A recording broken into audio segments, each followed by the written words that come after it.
Right, I'm just gonna fucking start. We've got a lot to cover today. Free. Yeah, we've got a lot to cover today, and unlike a drunk talk episode where we get drunk while we're recording, I don't know what this episode is because we're drunk. I'm drunk already by the time we even start recording.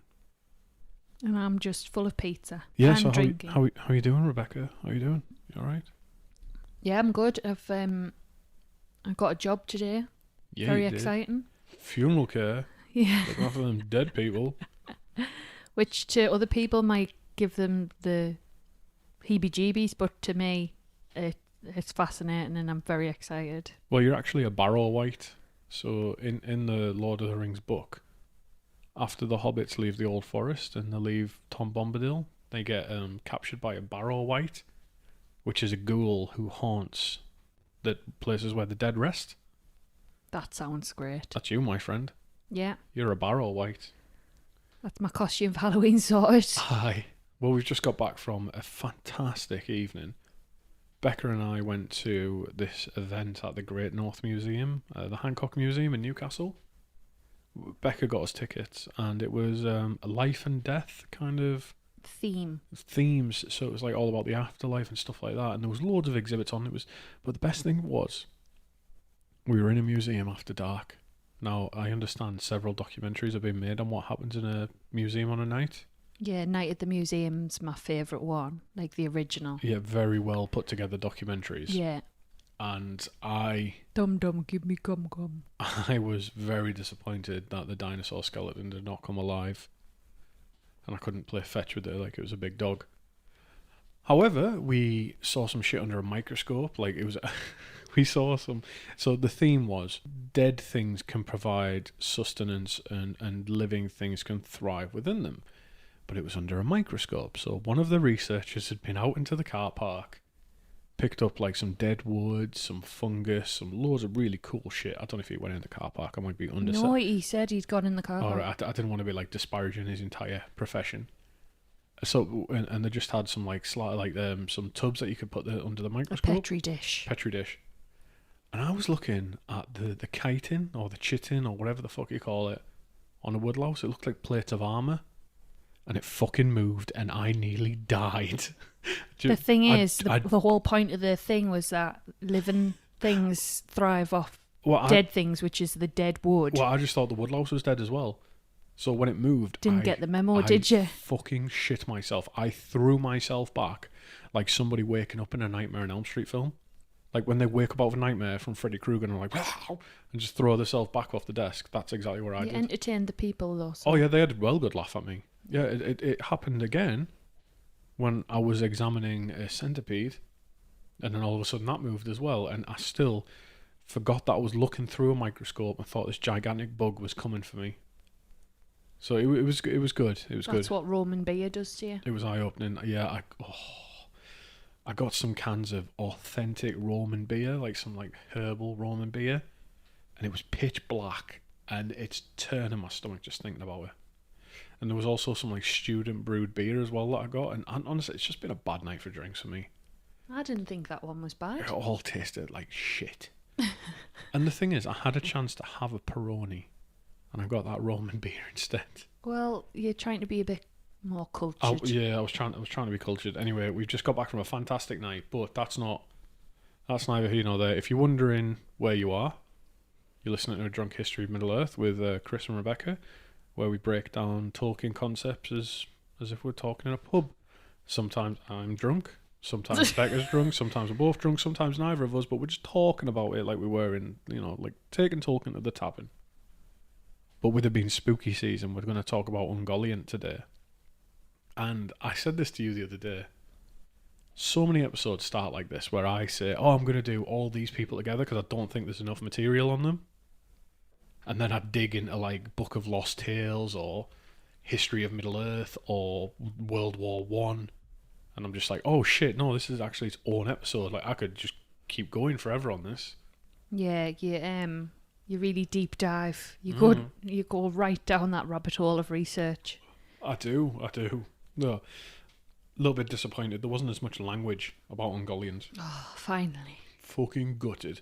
However, we do have some nice readings from the Silmarillion, because just like we're werewolves and vampires, which was 2 weeks ago. So if you haven't noticed, we've kind of, whilst my work's busy and the way that I do the research now, like that I'd go more into depth, it's kind of like we're operating on a kind of like a 2 week basis for episodes at the moment.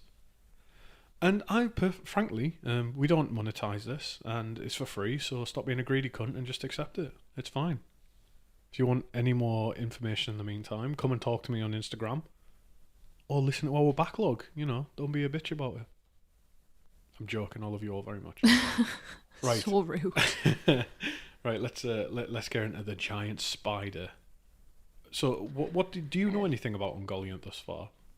What do you know about her? Like, you'll pick stuff up from what I've talked about before. So, as far as I'm aware, Yeah. they are the original OG of spiders. Shelob is a child Uh-huh. of Ungoliant. Yeah, Ungoliant. I used to say Ungoliant, but I think it might be Ungoliant, but whatever. And I'm assuming from the way everything else has kind of led on, all the other episodes we've done, that this is maybe a Maya? See, that's interesting that you would think that, because probably, maybe, yes. A Valar? No. Maybe a Maya, but the thing is, nobody knows, right? Something that's been corrupted. It's a spirit that's in the form of a giant spider, part of Morgoth's team. I'm so proud of you. Yes, that's a very commonly accepted kind of explanation for her. There are alternatives, or room for an interpretation. But yeah, pretty much. One thing that we need to point out right at the beginning is that she is defined by her all-consuming desire. Literally, her all-consuming desire to consume. Her desire to consume consumes her in the end. All Ungoliant wants to do, and just like you before you had your tea, is eat and eat and eat. That's all she thinks about. It's all she wants. Everything she does is with the aim of eating. Okay? Yeah, that's me. She's never satisfied, and the hunger is horrific. Like, it's horror movie levels of Right, okay, of not hunger. me. Not me. She is described as a mistress of her own lust, and that is her defining feature, is that she wants to consume everything. So bear that in mind, right? So she eats herself? Eventually. Ooh. Possibly. She is a horrific void of consumption, is how I describe her. So, let's talk about her history, her role in the story, and what possibly happens to her. You ready? I think so. I'm strapped in. Did you say strap in or strap on? So, we get a description of possibly where she came from, but even Tolkien says, like, we really don't have any ideas. We'll look at other origins in a bit, which I think he should have left in, but we'll get to that soon. We're going to look at when and why she appeared in the Legendarium, and maybe how it ended. So, she first shows up when Morgoth comes to Avathar, where she makes her lair, and he had fled south after being revealed for being a sneaky little bumhole and snaring shit between the Noldor and the Valar. It's whole thing, which we'll cover when we cover the Noldor, but basically, he found them more susceptible to him stirring shit, and it all eventually came out. But we're talking about Ungoliant. So, her introduction in the Silmarillion is as the such. The Eldar knew not whence she came, but some have said that in ages long before she descended from the darkness that lies about Arda, when Melkor first looked down in envy upon the kingdom of Manwë, and that in the beginning she was one of those that he corrupted to his service, but she had disowned her master, desiring to be mistress of her own lust, taking all things to herself to feed her emptiness. And she fled to the south, escaping the assaults of the Valar and the hunters of Oromir, for their vigilance had ever been to the north, and the south was long unheeded. Thence she had crept towards the light of the blessed realm, for she hungered for light and hated it.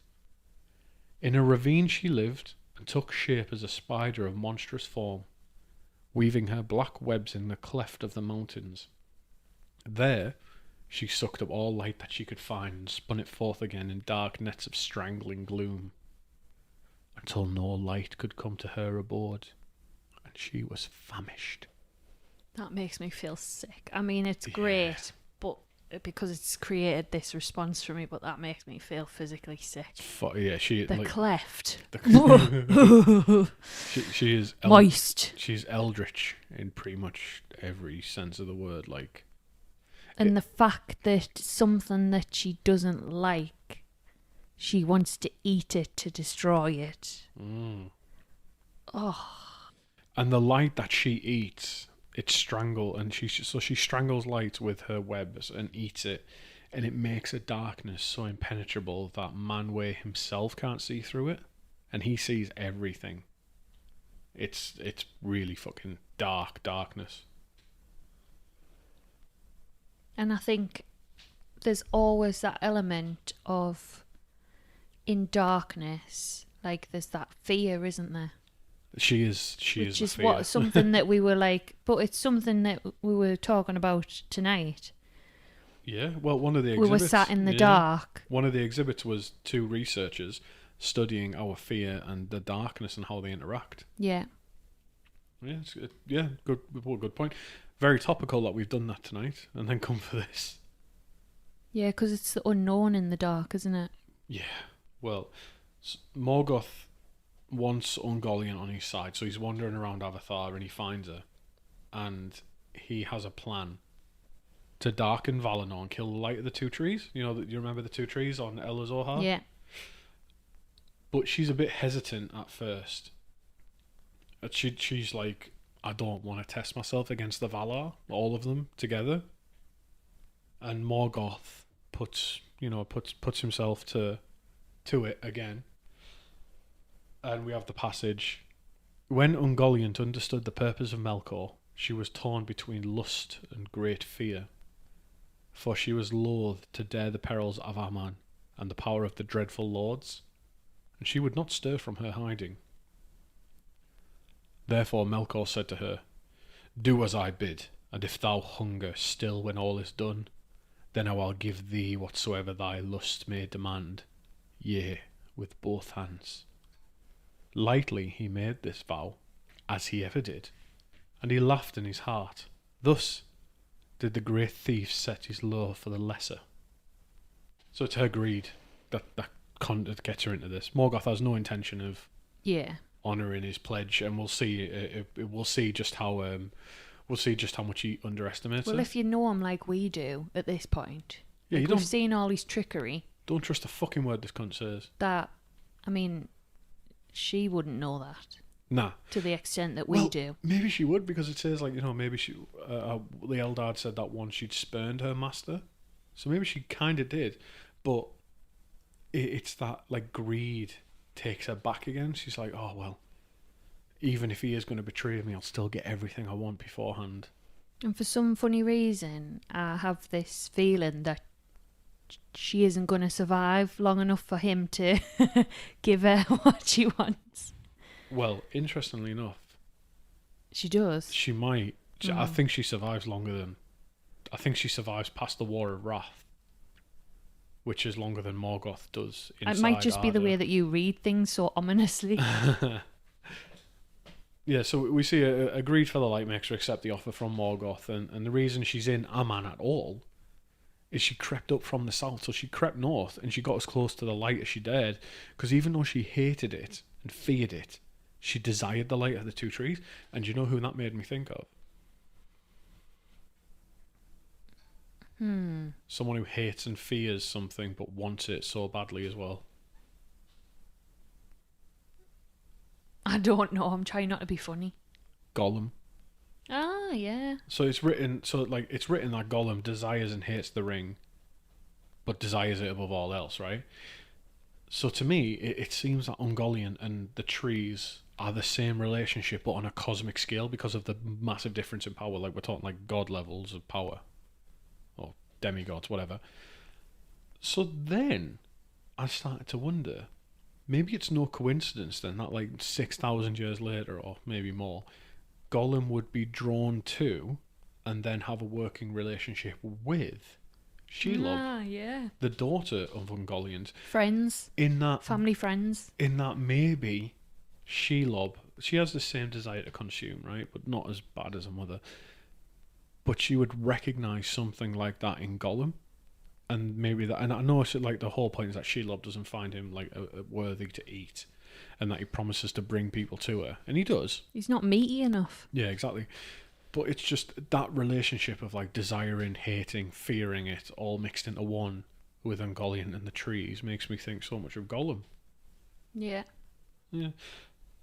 But back to the story. Once Ungoliant agrees, they set off for Valinor and they go secretly. But this is the bit, right? I've just kind of injected myself right into this. I bet you have. Imagine witnessing these two beings on their way north to Valinor. And trigger warning for anyone who doesn't like H.P. Lovecraft. This, to me, is the most Lovecraftian part of the story because all it evokes in me is the response of that I would not want to be seen whatsoever. I could not imagine anything worse in this world than having those two beings being aware of my existence. And that's a big theme in Lovecraft stories, is that humans often go beneath the notice of these cosmic horrors, but if they ever turn their gaze upon you, it's immediately game over through madness or death. So I would happily live all of my existence never having Morgoth or Ungoliant spare a thought for me whatsoever. I'd like to have an eating competition. Oh, no. If you want to have an eating competition with a divine being, I'd suggest Loki from the story of Utgard the Loki of the Norse mythology, where he has an eating competition where it turns out he's actually eating, he's trying to beat fire. Yeah. Which is just such a good story. Anyway, so back to it. Their journey north is described as, and a lot of passages today, so if you're in a reading mood, Uncle Chris has got you. Settle down, put the fire on, take your clothes off, listen to me read. Stroke your furry rug. I meant like a sheepskin rug. Oh, whatever. A cloak of darkness she wove about them when Melkor and Ungoliant set forth, an unlight, in which things seemed to be no more, and which eyes could not pierce, for it was void. Then slowly she wrought her webs, rope by rope, from cleft to cleft, from jutting rock to pinnacle of stone, ever climbing upwards, crawling and clinging, until at last she reached the very summit of Hiarmentir, the highest mountain in that region of the world, far south of Great Taniquetil. There the Valar were not vigilant, for west of the Pelori was an empty land in twilight, and eastward the mountains looked out, save for forgotten Avathar, only upon the dim waters of the pathless sea. But now upon the mountain top dark Ungoliant lay, and she made a ladder of woven ropes and cast it down.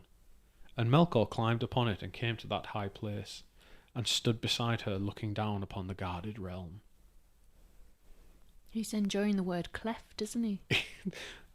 You've heard it here first, Tolkien loves clefts. Edith, show me your cleft. I returned from war and I have a hunger for your cleft. It's just vile. It makes me gag. Can you imagine me coming to bed and be like, Yes. show me your cleft? Yeah, I feel like you've used that word before. What, cleft lip? Show me your cleft lips. I've never thought an S could do so much damage. Oh, Are you alright? You're foaming at your cleft lips. I think you should cut that bit out.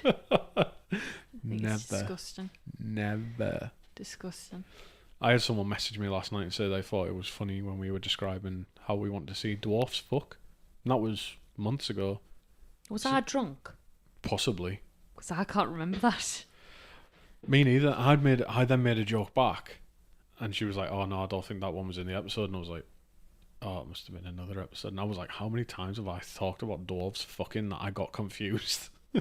Anyway, Back to the PG. so the horrific story is this: they are there they've made it to pretty much the bounds of Valinor.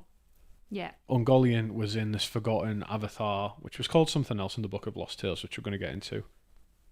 And Melkor was beside her. So they both creep to the trees. They creep up to Azelohar, which is, the hill where the trees are growing.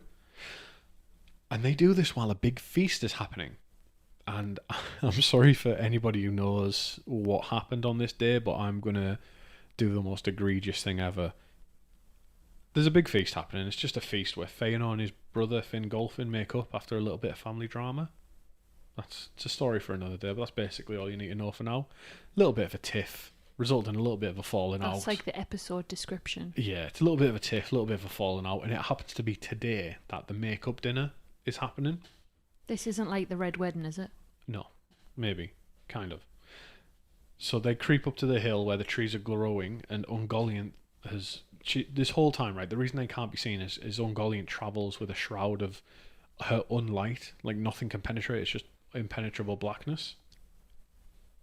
And Melkor slays each tree with his black spear, his BBS, his big black spear. And they start leaking their sap all over the floor, just squirting out of the wound that he hit with his BBS. And so Ungoliant then, like a good spider, licks up the juices. Christopher. Right now I'm going to be serious, right? So Ungoliant then, she licked up some of the tree juice from the ground and discovers that she likes it, right? So she then does what she does best and consumes it. And this for me is probably the most horror-filled passage to do with Ungoliant because of the language used. And I'm going to read it.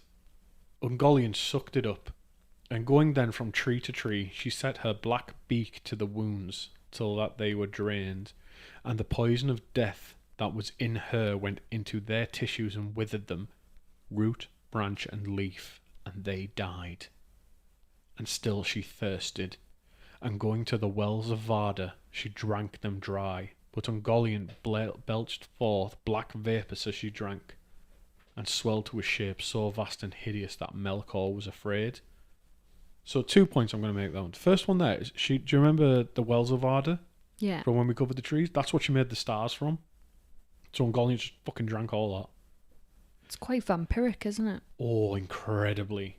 And the second point is that we know Melkor knows fear more than the other Valar, right? Like, it's kind of like a hallmark is that a lot of the bad shit he does is based on how much he's scared of things. Yeah.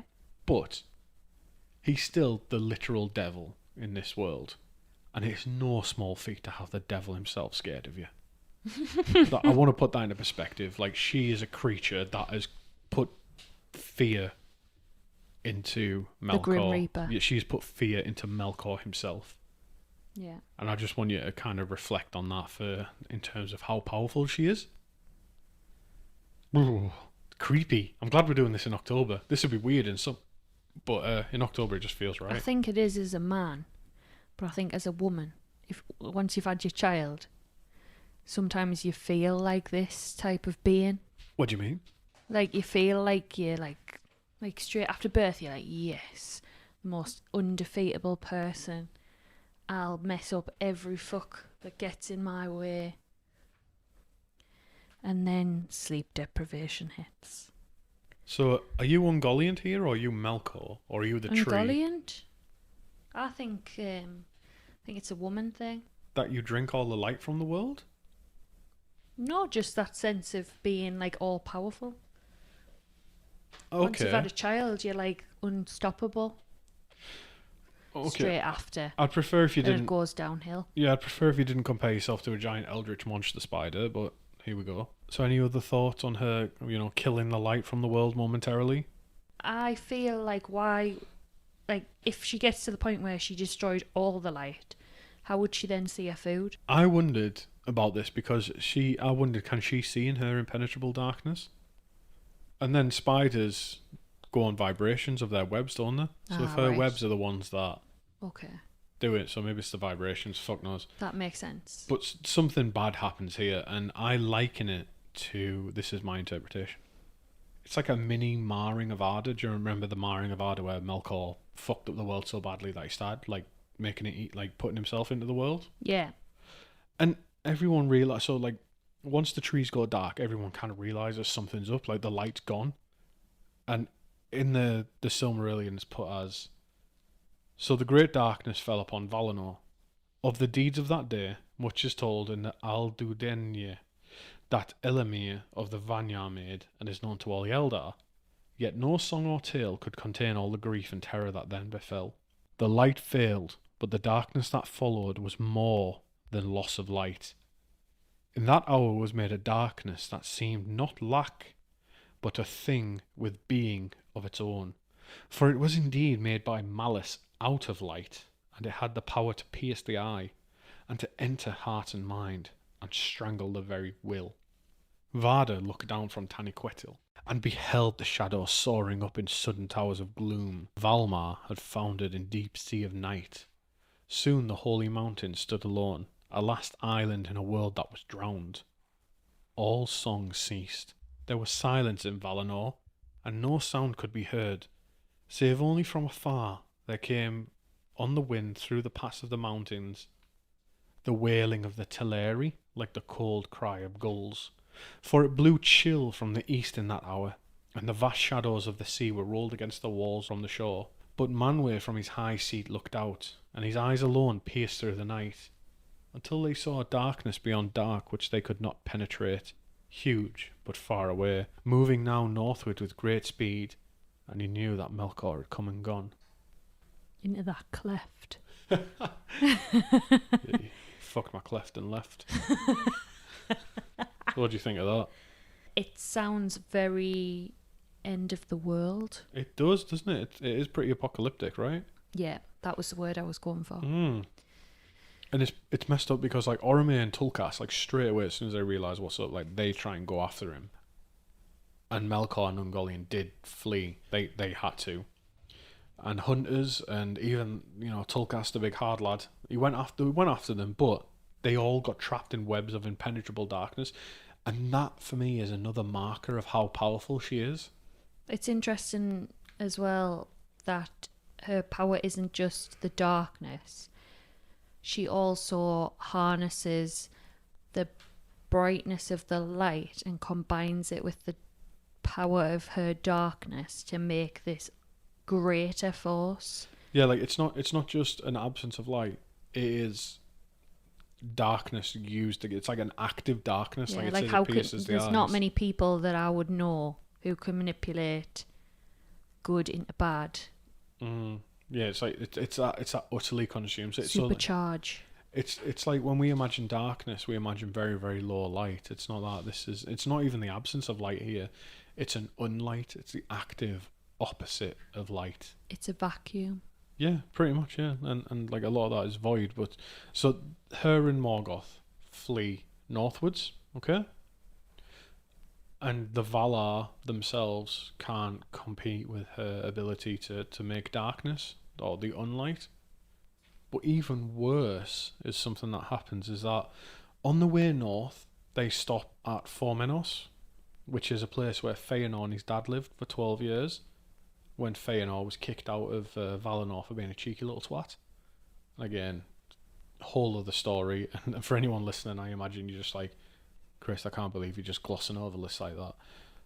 But King Finwë, who's Feanor's dad, is a very important elf. He's a VIE. He's a VIE. And he stands his ground, and he's at Formenos, like he went with his son, right? And he's the only one left at Formenos and some of his servants, but he's the only one who stands his ground against Ungoliant and Morgoth when they get there. And so he earns the very rare achievement of being the first person ever to be killed in Valinor. Oh no. Is Feanor's dad. I was going to say, like, is that a great thing that he stood up against them, or is that a silly thing? I don't know. I feel because like it's maybe a silly thing, Is it that only with foresight? Did it stop them in their journey very much? With hindsight. No, it didn't stop. Right, okay, well then I feel like, what did it achieve really?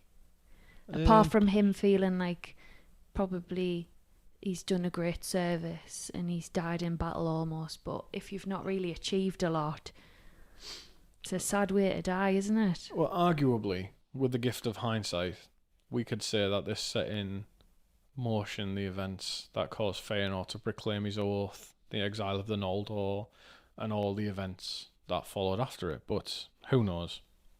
But that's not the story for now.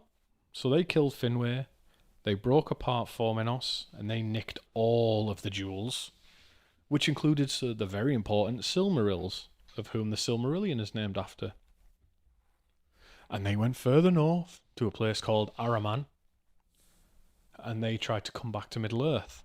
And they achieved this by crossing a land bridge of sorts between the continent of Aman and the continent of Middle-earth, or the area of Beleriand. And that's called the Helcaraxe, which is the grinding ice. Yeah, and that's as bad as it sounds. So Morgoth now had what he wanted, and he was trying to escape Ungoliant, but she knew he was a sneaky little bumhole, right? Yeah. And she wouldn't let him out of her sight. So Morgoth is trying to get away. He's got what he wants. He doesn't give a fuck about Ungoliant anymore. And this again, it comes to her power that like she can do this. They land at a place called Lamoth, or it will be called Lamoth, which is west of, I think the mountains are called the Ered Lumion, which is the Grey Mountains, but it's a coastal region, right? And it will be called Lamoth, and it's the same place where Fëanor and his sons will land eventually, after this. And she stops him and she says, "Blackheart, I have done thy bidding, but I hunger still. What wouldst thou have more?" said Morgoth. "Dost thou desire all the world for thy belly? I did not vow to give thee that.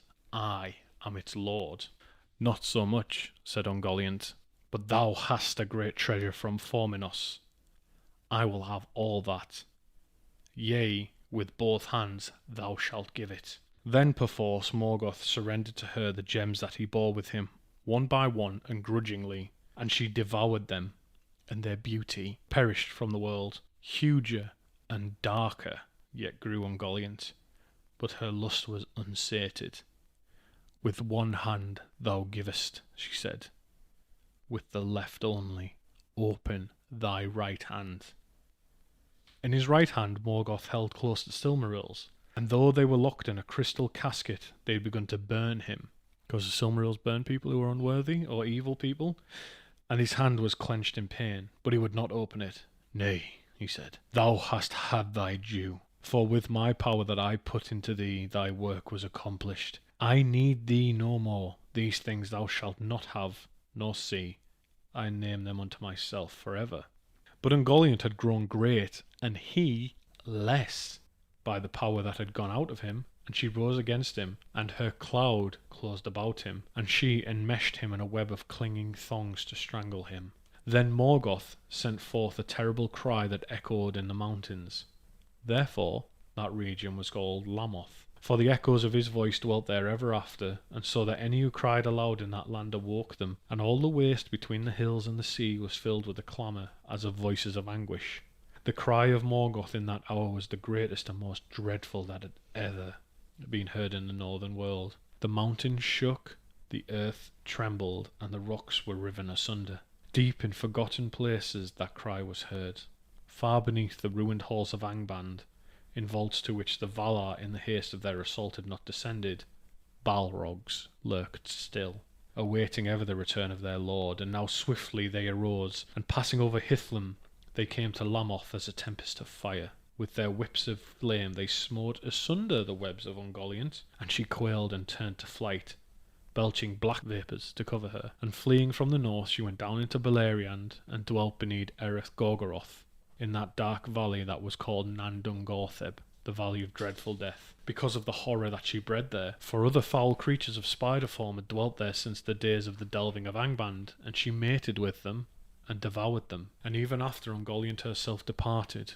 and went whither she would into the forgotten south of the world, her offspring abode there and wove their hideous webs. Of the fate of Ungoliant no tales tell, yet some have said that she ended long ago, when in her uttermost famine she devoured herself at last. And that is the last part we have in kind of like the published Silmarillion, like really to do with Ungoliant. So the main points for that: She's badass. she's cunning, she's smart, she knows Morgoth is going to double cross her, and she's like, give me what you said. But her lust keeps pushing her and pushing her and pushing her and pushing her, right? But Morgoth had no intention of ever fulfilling that. We also see that she grows bigger when she grows great with everything that she devours. And I personally think it's a lie when she says she didn't desire the world. I think eventually it would have got to the point where she wanted to eat the world.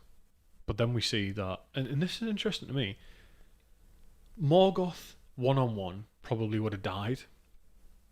She would have ate him, right? Yeah, this is what really fucked me off in that little bit you just read. But then his cry brought the Balrogs who could drive her away.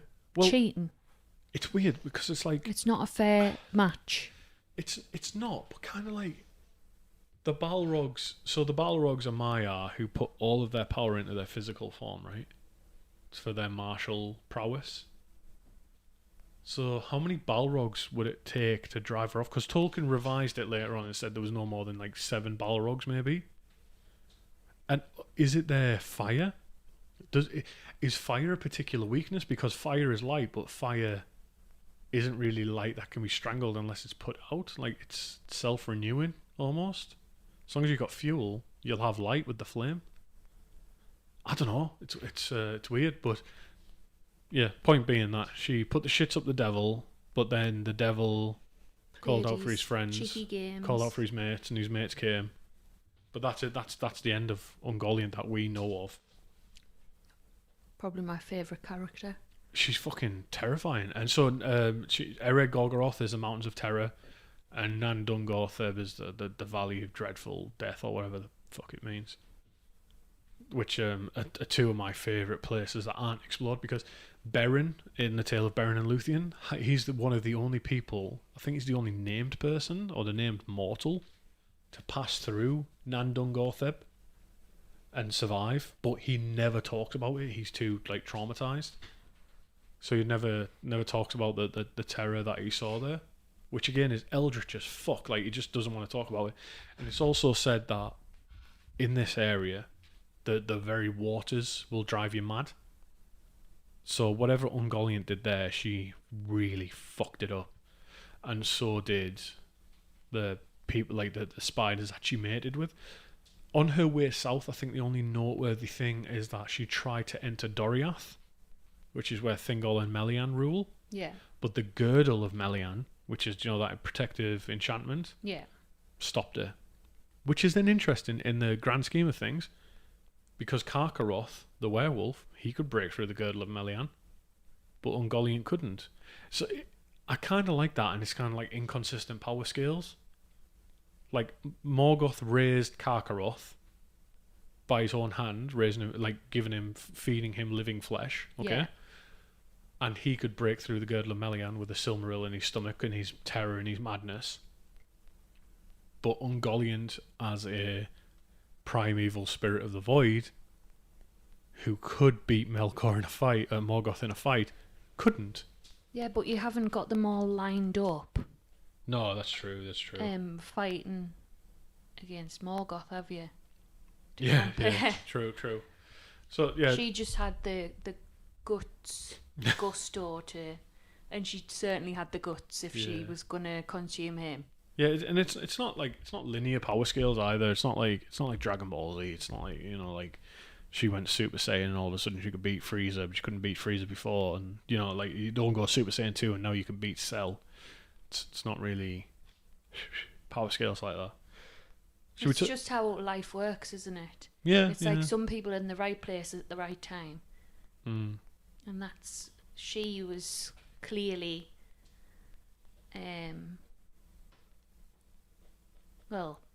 she didn't fight him at the right time in the right place, because if his screams hadn't been as loud, then the Balrogs might not have came to save him. Yeah, so for anyone listening, it's all about positioning and timing.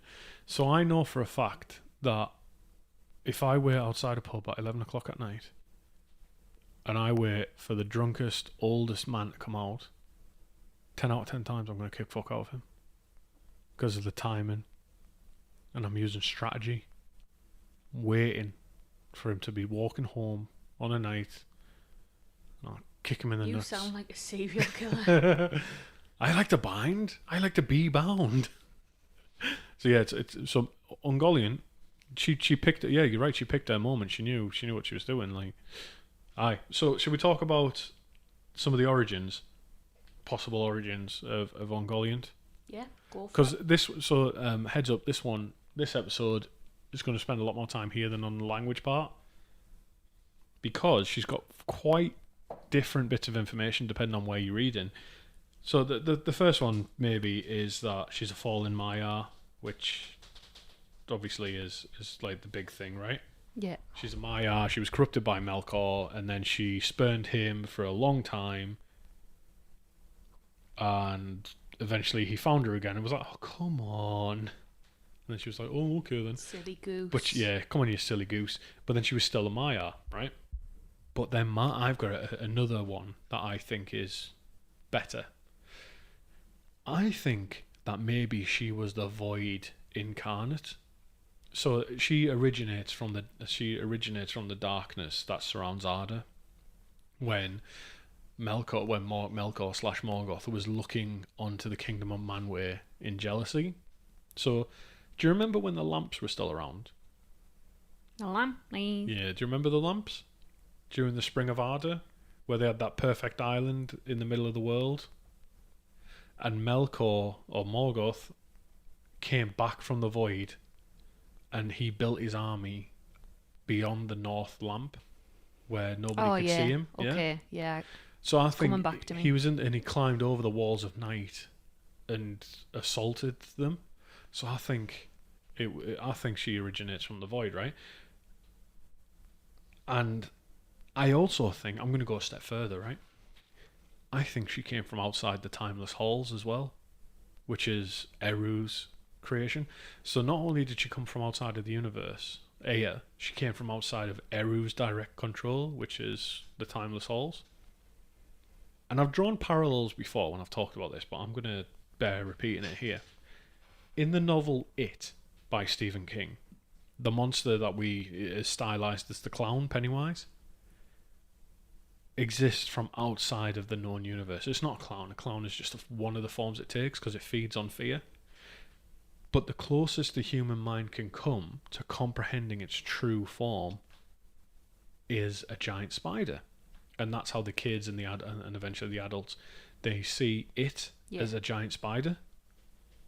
And I think it might be the same kind of thing here. It's just the closest approximation to what she is a giant spider. And that's evidence with Shelob never being described as a spider, but as a spider-like creature. And I think she's got like 6 legs or something like that, but she's described as a spider-like creature, and she's got like there's some characteristics that don't quite mesh with being a proper spider. But going back to Stephen King, in his series called The Dark Tower, which serves as kind of like his metafiction, it pretty much draws together all of his stories into one book series, and that they all exist as like different worlds where people can visit as like the central narrative. But it's the void in there that there's a concept called Tor-Darkness, which is the gap that exists between all these worlds. It's the void in between. Yeah. It's a liminal space, and that's all. It's like it's not anywhere, and it's everywhere and it's nowhere at once. And I like that concept of Tor-Darkness because in that darkness live eldritch monsters, things that just consume. That's all they can do is consume, and they hunger in the darkness. And for me, that's been a fascinating concept, and I could easily and readily apply that to Ungoliant. Just, I mean, we're saying it as if Stephen King probably didn't get some inspiration from that. Maybe he did, I don't know. I've never looked at the relationship between King and Tolkien. But yeah, that's for another episode. Yeah, pretty much, yeah. It's because by definition she's unknowable.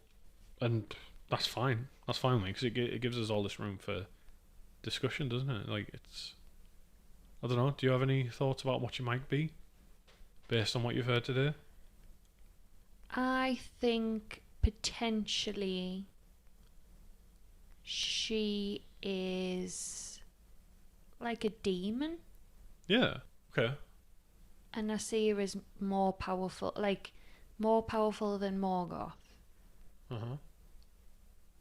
because she, like, I feel like demons are all of the seven deadly sins, aren't they? Oh, Put okay. together, and She I could feel be like gluttony. she's like greed and Yeah, gluttony. yeah. Yeah, I feel like she is super powerful, Mm.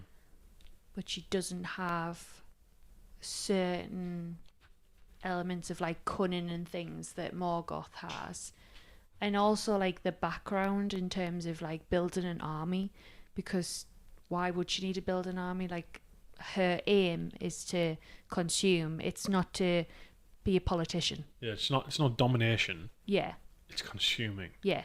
Yeah, I could dig that. Oh, I could fucking definitely dig that. She's like she's like this form of an actual chaotic demon.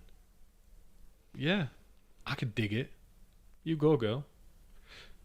So we'll move on to other versions of Ungoliant, because this, more than any other episode I think we've covered, bears quite a lot of differences to what we have. So we've got like some quotes in there.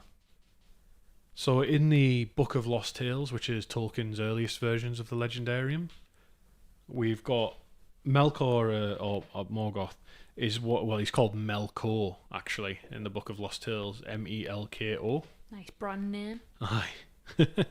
Melkor.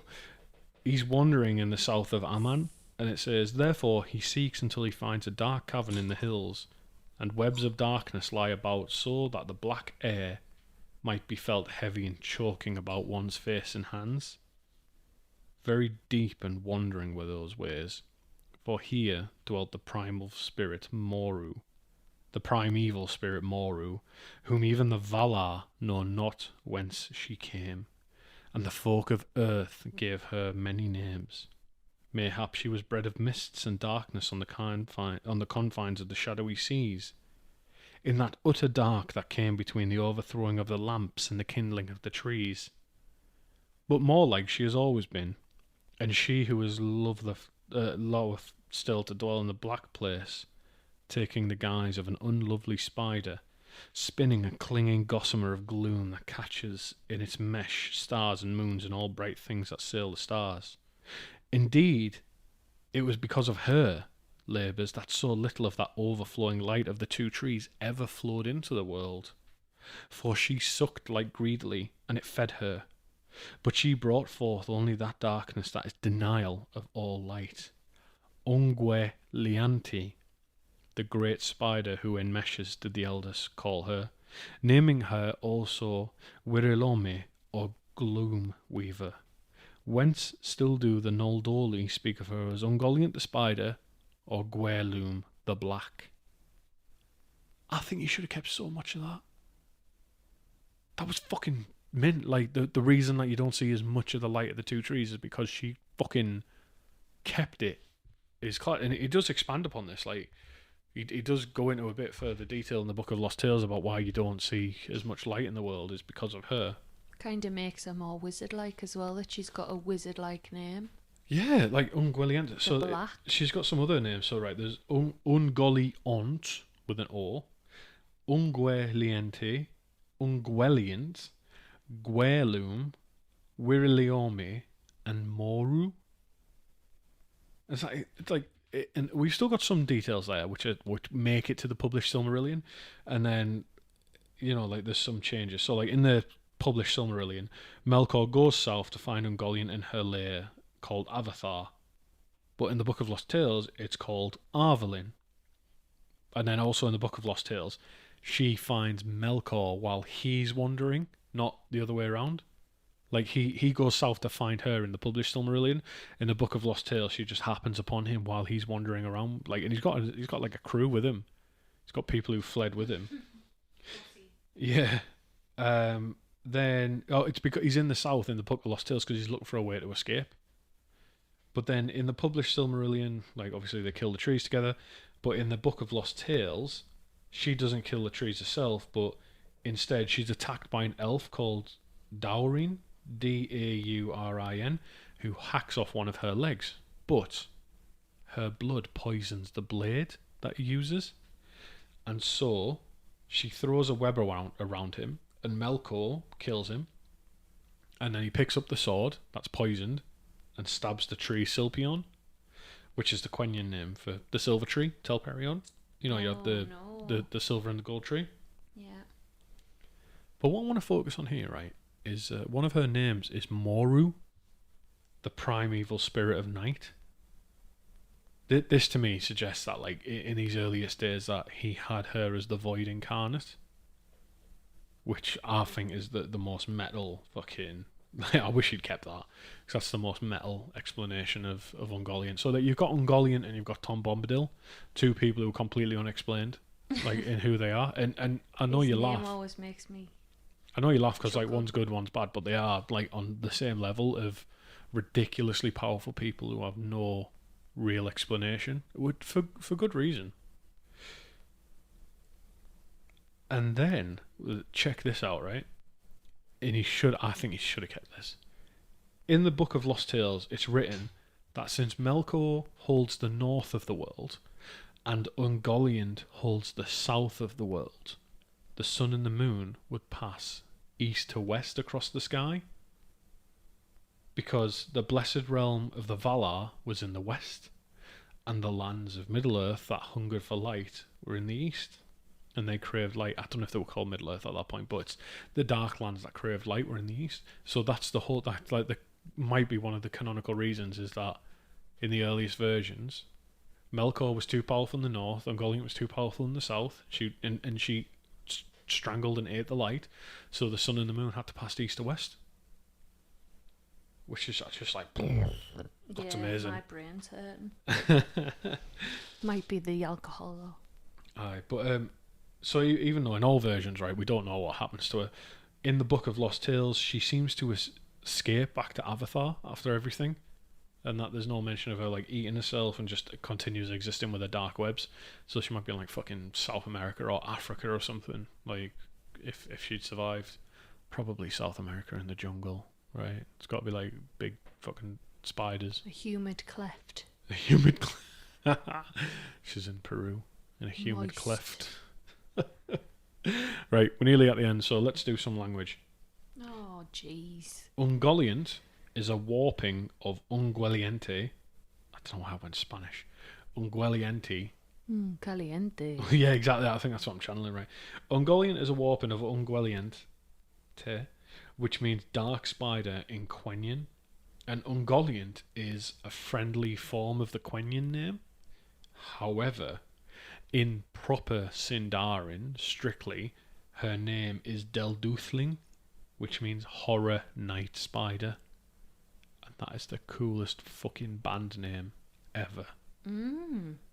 Let's do it. Hi, I'm Chris, and this is Horror Night Spider. That'd be fucking mint. We are Sex Babam. Yeah, we are Sex Babam.